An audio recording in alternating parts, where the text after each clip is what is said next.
Islamic Republic of Iran. Mr. Chairman, we are here to discuss the agenda item 9.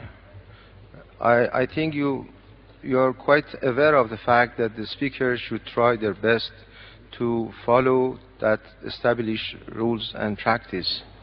That would include the speakers from the NGO. I would humbly request you to make a ruling that while delivering the speeches, they would refrain strictly from mentioning names of countries, specifically names of the heads of state. This is an established exercise and norm of the United Nations, which has to be observed by all member states as well as the non-governmental organization. I thank you. I seek your guidance and ruling on that. Thank you.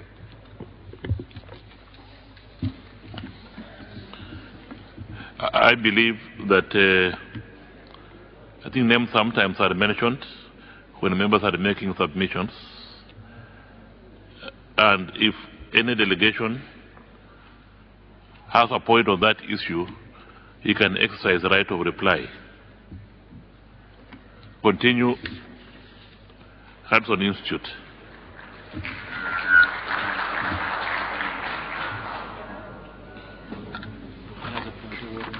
Thank you, Mr. Chairman.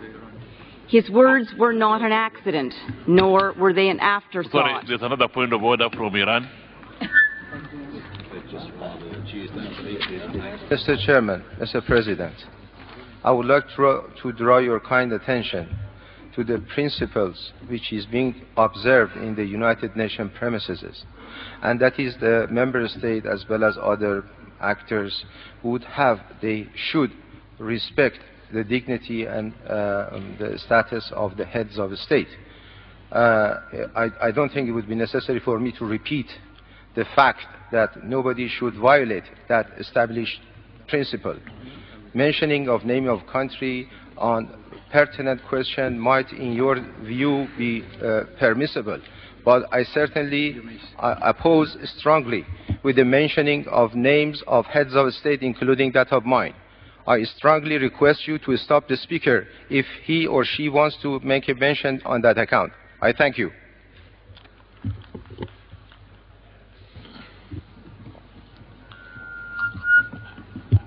I do fully agree with you that we should respect the heads of state and others in the language that we use. So I'll ask Hudson Institute to use the appropriate terminology in that regard.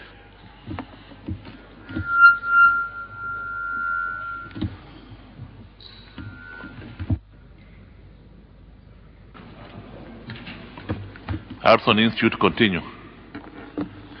Thank you, Mr. Chairman. His words were not an accident, nor were they an afterthought. UN officials were fully aware of his hate-filled statement in advance. UN member states had heard him deliver the same message in the General Assembly only last fall.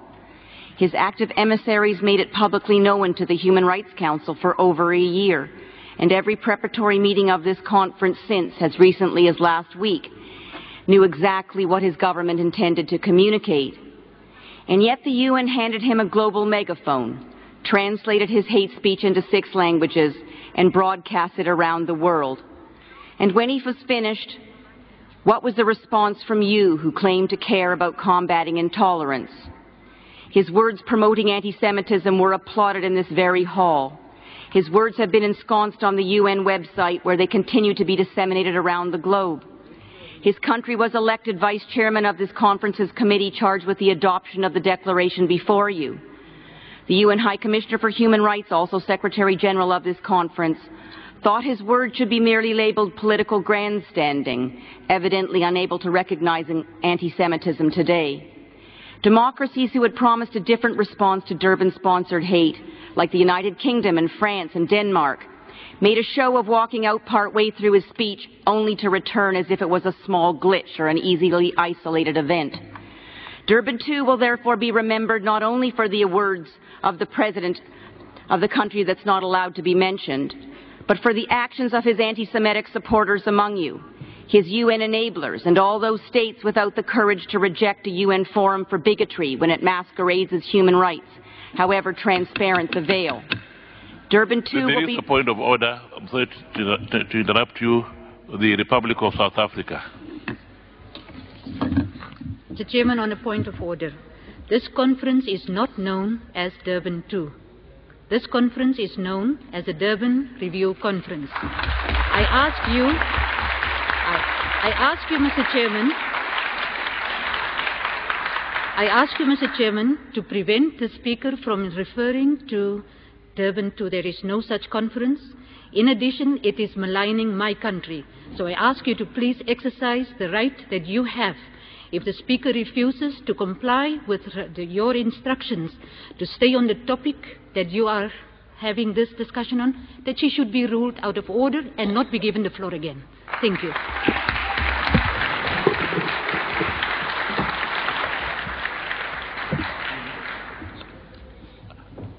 I do agree with the representative of South Africa, and I think we all agree, because this conference is Durban Review Conference and not Durban 2.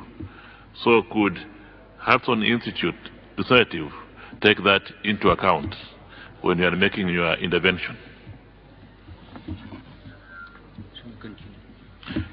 Please continue.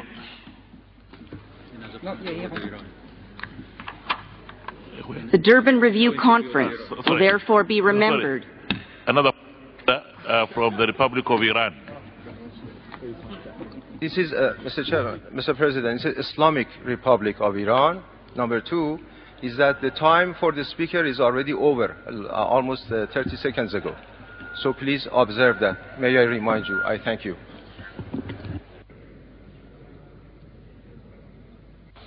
I stand corrected. It is Islamic Republic of Iran. So there I stand corrected.